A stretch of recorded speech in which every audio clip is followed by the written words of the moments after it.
Hey, it's David Schimmel. I'm talking about bike safety laws. So we all know that around this time of the semester, stresses are high. We're getting closer to finals, less than 2 weeks away. And so sometimes to deal with stress, we want to go to the beach and kind of de-stress, relax. But then when you head out to Stinson, it ends up just being even more of a headache. You get traffic, you get, there's bad parking at Stinson. It's, it can be really tough and not as nice as we think it's going to be.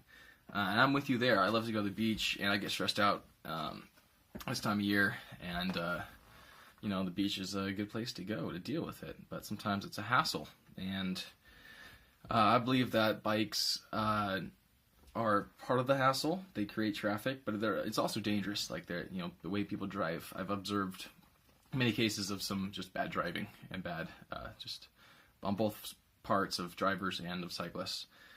So I come from a biking background. I've biked my whole life, mountain biking.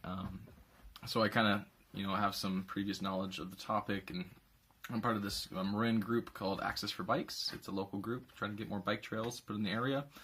But I've also researched this topic a bunch to do this speech.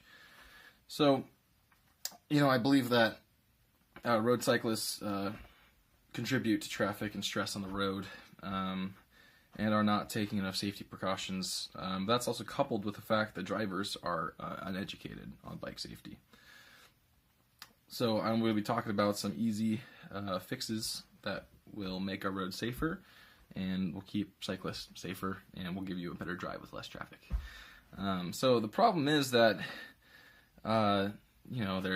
there are all these bikes on the road sharing the road with cars, and in the law, bikes are considered the same as a car. You can still get a DUI if you're biking. You still have to stop at stop signs. You still have to do turn signals.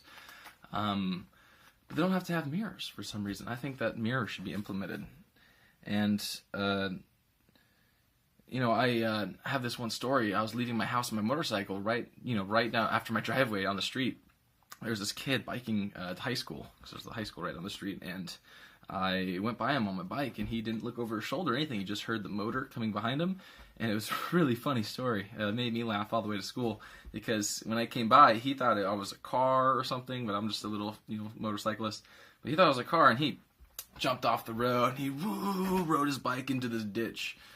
He was okay. It was just really funny and made me crack up.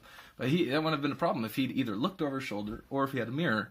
And I've noticed a lot of cyclists on the road just don't bother looking, and they just use their ears, which is not safe, especially with hybrids on the road. You don't even hear them coming up, or with motorcycles. Another major problem is that drivers are really uneducated. There's not a whole lot of questions on the driver's test about bike safety. And I know when I did the driver's lessons with a co-pilot driver, he never talked about bikes or how to look for them, I think let me give you an example. There's a story, like 2 weeks ago in Corte Madera, two bicyclists were hospitalized from an accident. There's a 16-year-old girl driver who passed them, and right after she passed them, she made a right turn, which cut them off, and they hit the car and flipped over, and one of them was in a coma for a while. So there's, countless of stories of drivers not being super educated and also not knowing when it's appropriate to pass a cyclist, especially on those skinny roads with small bike lanes. There's a time to pass and a time not to pass. And what I see a lot, what I've observed and noticed, from my experience, is that when a cyclist, number one, never pass on the blind corner. Stupid. You get killed that way, or you kill a cyclist, or somebody gets hurt. You want to wait until there's a straightaway, and if the cyclist is not feeling safe, they're going to get out in the middle of the road and take up the entire lane and make it impossible for you to pass, and that's them signaling you don't pass. If they're completely hugging the shoulder on the right, they're comfortable and they're trying to help you get by. But sometimes cyclists, they'll be half and half. They don't really know if they're comfortable or not, and they'll be kind of right in the middle, in between the two, and it just, people might pass, and then, it's stressful, and I've seen road rage happen. Of course, the causes from this kind of stuff, the effects can be things such as, seriously, casualties, casualties, accidents, injuries, as long as traffic, and I've seen road rage. The road rage is I've seen that multiple occasions. So solutions. Well, number one, bar end mirrors. Now, I think the bar end mirrors will really help people, gauge who's around them, how big is the car, how close is the car, are they passing me now? They'll be able to see, because a lot of cyclists really just don't turn their head, and they just hunker straight forward, and it makes things, difficult.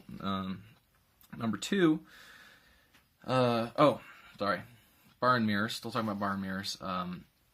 Cyclists might say that, that's just too much. That's, they're already following so many rules. They're already be governed so many ways. Why is Big Brother, why is Uncle Sam, making them do another thing? They're just babying them at this point. They're holding their hand. But really, if they're gonna be considered as the same as cars, and if they're gonna be allowed to use the same roads as cars, then they should do the same safety stuff that cars do. I'm not saying they need seatbelts and airbags, but I'm saying a mirror isn't too much to ask. It really does help. I use my mirrors all the time when I'm driving, especially on my motorcycle. I use them all the time, and I think they're cheap, affordable. They're small. You can get little bar end mirrors, and they're not going to ruin the look of your bike. You're not going to look like a nerd with mirrors on. Okay, number two, I think there needs to be more education in the whole getting a license process. Number one, in the license process, there needs to be education. In the booklet, the pamphlet, the test, all that stuff, we should be talking about how to move around cyclists, because, how to pass when it's appropriate to. And number two, that helps with educating drivers, especially drivers that are already licensed, is more signage on the road. Clear road signs, clear spray paint on the ground. If you could widen bike lanes, that would be great. I know that's, that costs a lot of money, but just a little bit more signage could really help. And third, let me go back. And there's actually a source from S. Fleming wrote it, and it's from the Cities and States and the DOT Department with Public Safety, and that's all about bike lanes and how the signage and the education helps reduce fatalities.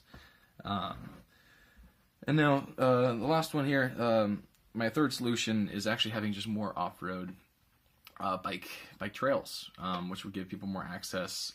This is the whole goal of Access for Bikes, is to make more off-road trails, and I think that'll give people more options.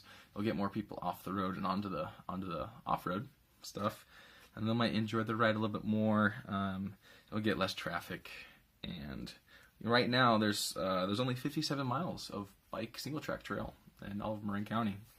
If you compare that to 350 plus miles for hiking trails, I feel like we could make a few more bike trails, especially because you cover more miles quicker on a bike.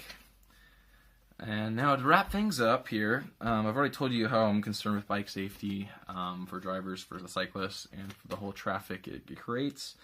And I've told you my ways I want to improve is by making implementing a law for bar and mirrors, or bicycle education, driver's ed, and also having more off-road access, more options for bikers. And I believe that road cyclists contribute to traffic and stress on the road by not taking enough safety precautions, coupled with the fact that many drivers are uneducated on bike safety. And I hope that these new laws will help keep people safe, and also will help your commute to the beach. Because I know when I go to the beach, I want to de-stress, and I want to have to deal with a bunch of people blocking my way, or honking their horns, or trying to pass people on bad parts of the road. Thank you. Good night.